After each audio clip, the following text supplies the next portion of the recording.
YouTube? It's your girl, baby girl, back with another video. Today I just wanted to get on and talk about losing yourself or forgetting to take care of yourself.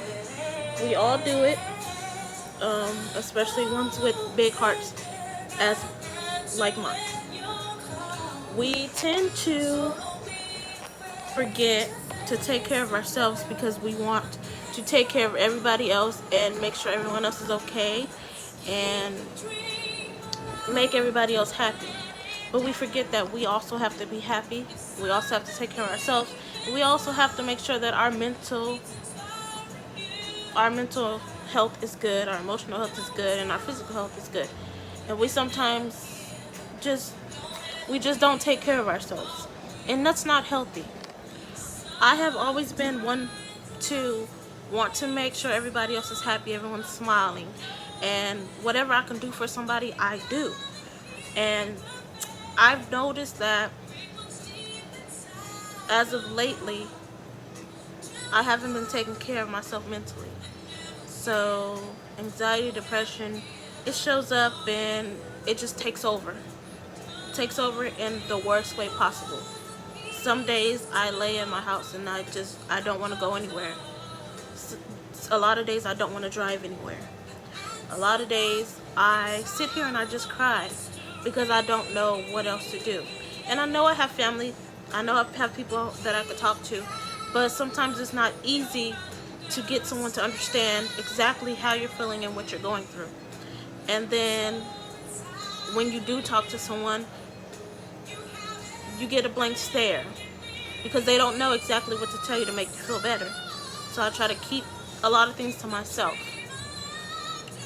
Ever since I lost my sister, a lot of things have been so much harder for me. My anxiety got worse, my depression got worse, and I would sit here and I tell my fiance, like, I don't feel good today.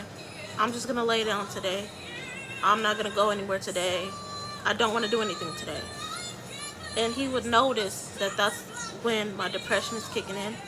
And he'll ask me if he wants him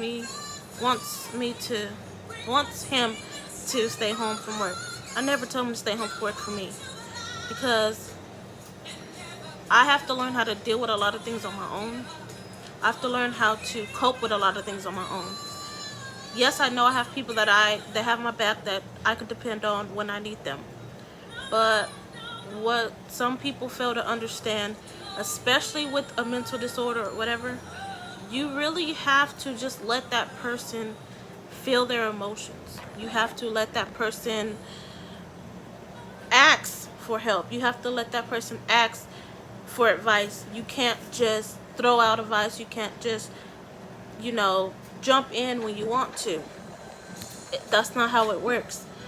And with me, how I cope with it is I will listen to music, I will clean and clean again. It's just how I cope with a lot of things. Yes, some days I think that crying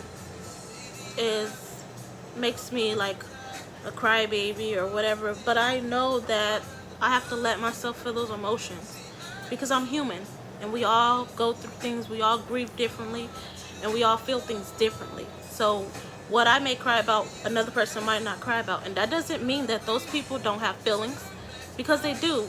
We just all cope with things a different way.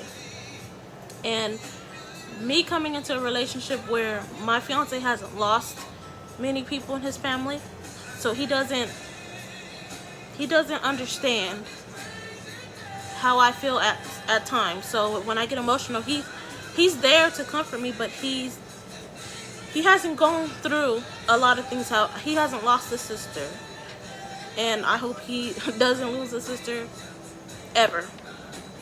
It's hard, and I wouldn't want him to deal with things that I have to deal with daily.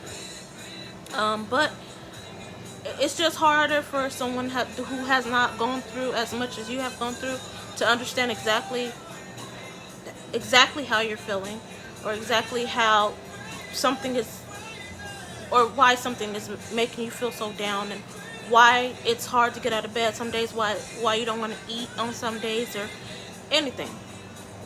And I'm thankful for the family that I have. I'm thankful for my fiance, and I'm thankful for my fiance's family also. I don't want anyone to perceive this video in the wrong way. This is just me trying to get people to understand that if I shut down, if I don't want to talk, if I just want to stay home, you know, just respect that, because I am human. I go through a lot and I process things differently, and you know, some days I just need to just sit here to myself, cry it out, lay down, get rest, because most days I don't rest, most nights I don't sleep. So it's hard, and on top of being drained and tired and sleep deprived, I'm also emotional, still grieving and all that, and it's just all that piled in one. So it's a lot on me. It's a lot on me physically, emotionally, and mentally. And I just need just time to myself sometimes, and I'm hoping people understand that. I do have a wonderful mom that I could talk to about everything, but I just don't like being a burden on people. I just try to figure out things on my own, so that, because other people are dealing with other things too, and I'm not the only one dealing with stuff. So I just try to cope with it, deal with it. Sometimes I bottle my emotions, and I know that's not healthy. And what I want my viewers to understand is, don't bottle up your feelings to the point where you feel like you're about to explode, because that's damaging to your mental health, your emotional health, and your physical health. I've been through so much, like more than people could believe that I've been through. I mean, I know I'm not the only one in the world that has gone through so many deaths, or, you know, a family member getting sick and you almost losing everything or whatever. But I know my takeaway from this is, what doesn't kill you makes you stronger. I've been through a lot. I'm going to go through a lot, and I'm going to grieve probably forever, because I lost so many people that are so important to me and I want in my life. My sister not being able to be in my wedding, that's tearing me apart. Every time me and my fiance start talking about our wedding, it's just in the back of my mind, I'm just like, that one person that I really wanted there, that I knew would be there with bells and whistles on, happy in the front seat, smiling. She would have been my bridesmaid. She would have been one of the first people I asked to be my bridesmaid. And she can't even be here. So that eats me up a lot. And I'm not going to let that take away from our happy day, my day with my fiance. But I want people to understand that that's in the back of my mind every single day. And I wanted her here. It's hard. It's hard to deal with losing someone. It's hard to deal with how you're going to move on, how you're going to live each day without that person there, when you're so used to that person being there, when you're used to receiving messages from that person, when you're used to seeing that person drive around town. You're just used to hearing that person's name because she was so well known and so loved. It's hard. And some way, somehow, I'm going to have my sister and my wedding. She can't be here physically, but she will be there spiritually. And she will be incorporated into my wedding in a lot of ways. And I'm not doing the wedding all by myself. I have talked to my fiance about how I want to incorporate my sister into our wedding. And he's okay with that, because he understands that that was one person that meant so much to me. My stepdad died. He can't walk me down the aisle.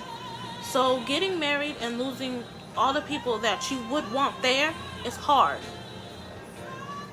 And I'm glad that my fiance has everyone in his family that he really truly cares about, his friends and all that.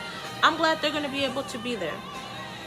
And I would hate for something to happen to one of my fiance's family members, because I know it's going to be hard on him. But I'm here. I'm always going to be here. And I just pray for his family. I pray for the rest of my family. I don't know what I would do if I lost another person this year. It seems like every year I'm losing one or two people out of my family, and it's crazy. My family has a lot of diseases, and like, let's see, my family has a history of diabetes. My mom had strokes. My sister had cancer. My grandma had a cancer. So cancer runs in my family. Diabetes runs in my family. Heart problems run in my family. It's a scary thing.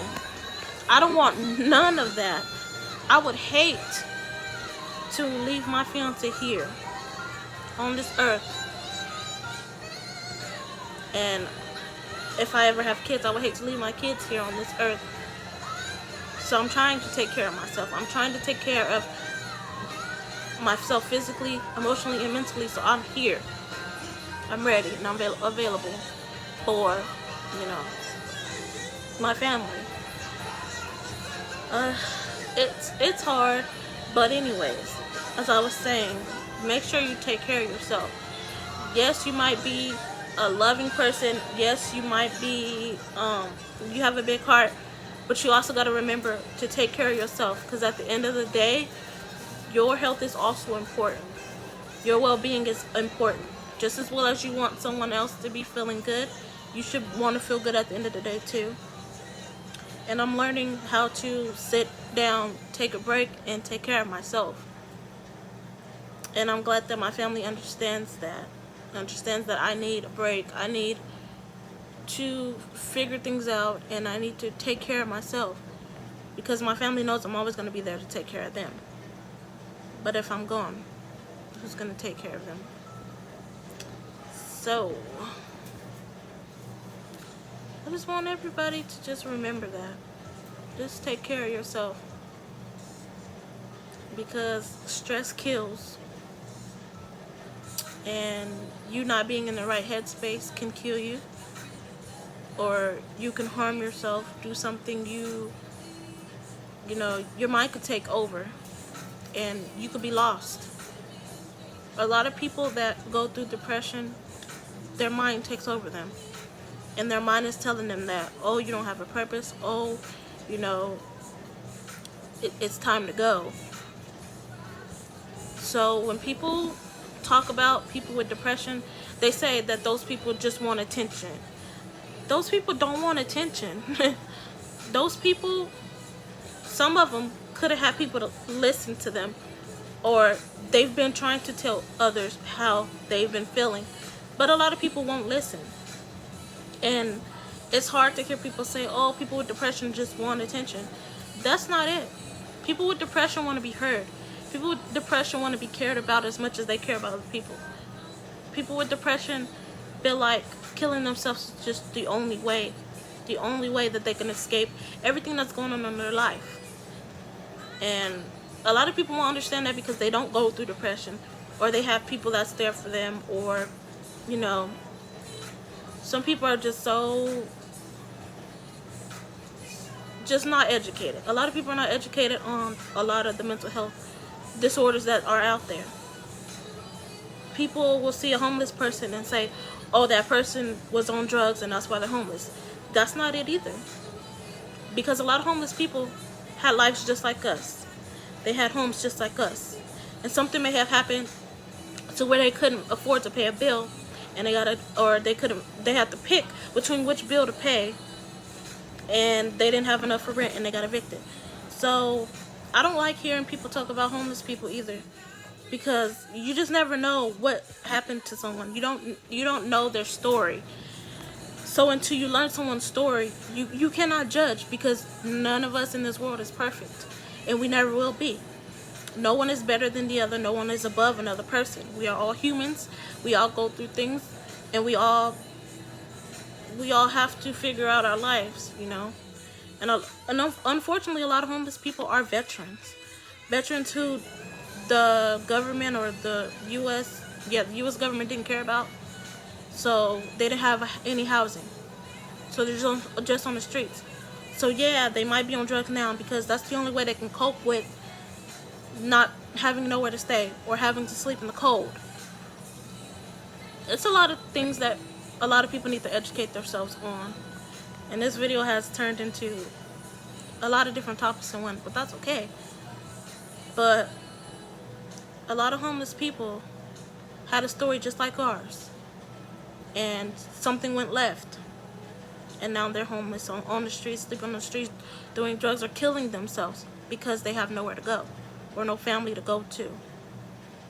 So if you're one of those people that see a homeless person and you're mean or you're cruel, or oh, they're begging for money to go buy drugs, or they're begging for money to go buy alcohol, if that's the only way that you can cope with sleeping in the cold, then that's what you're going to do. So until you're in that situation, you will never know exactly why someone does something or why something happened to that person to where they have to be sleeping on the street. And I try to teach my nieces and nephews, like, don't judge people. Don't ever judge anybody, because you just don't know. And you have to be humble, because one day it could be you. You never know. It could be your family member sleeping on the street, and you wouldn't want someone judging them, right? So you shouldn't judge other people. It's hard already to live. So why make somebody else's life harder than it already is? That's just a thought.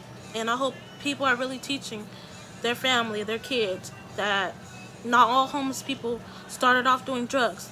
Not all homeless people are homeless because of drugs or alcohol. A lot of homeless people are veterans. A lot of homeless people are just like us, where they couldn't afford to pay something and they got evicted. Or, they gave someone their last, and then they had nothing. I'm going to always teach my kids, don't ever pass judgment, especially if you don't know another person's story or another person's reasons why. We all have to be humble. We all have to try to be understanding and caring. That's the only way this world is going to turn around. We can't continue to judge people. We can't continue to be bullying people. We can't continue to be gloating about what you have and what someone, and you're making fun of someone that doesn't have what you have.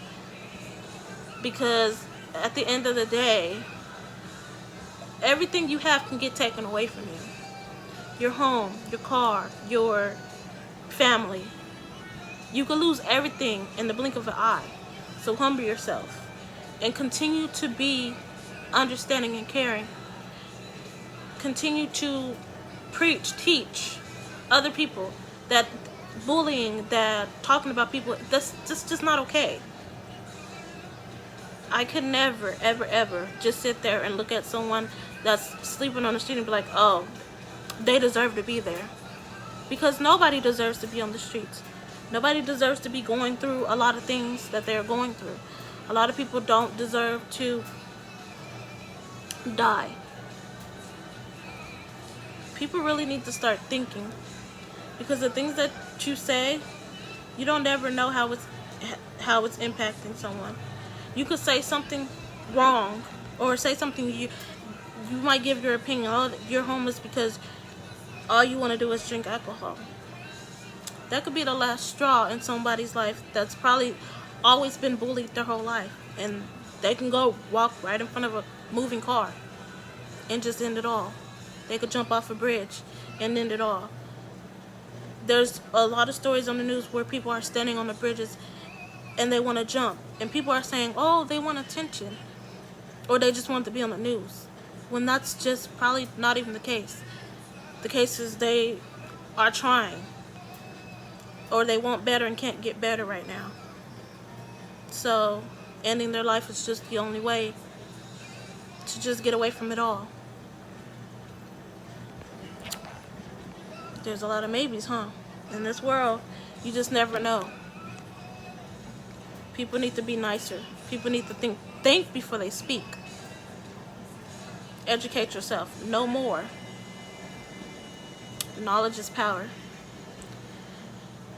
But I'm probably going to end this video here, because I done talked about probably 1, 2, 3 topics in one, and I wasn't intending to. But hey, it's content, right? And it's a lot. I threw a lot of knowledge out there. I hope people take heed. I hope people listen. Just always stay humble. Please remember that just because you have this or that doesn't mean that it can't get taken away from you. Always, always, always, always take care of yourself mentally, physically, and emotionally. Always pray. And if you don't believe in God, I don't know what, just, I don't know. But I believe in God, so I pray. And just a few months ago, my fiance we start saying grace before every meal. He wants to be,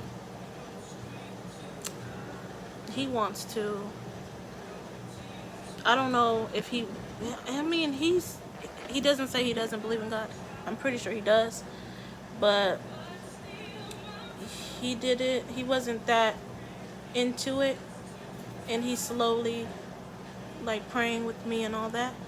And I thank him for that, because that, at the end of the day, that means so much more than anything materialistic. Because a family that prays together stays together. And I was always taught that. And I believe in that wholeheartedly. But, okay, YouTube, I'm gonna get off of this because my fiance's probably gonna be texting me. He's probably on lunch. But I will talk to you guys in the next video. And please, please, please, like, share, and subscribe. And if you know someone that needs to listen to this video, please play it for them. Thank you. I'll see you in the next video, YouTube.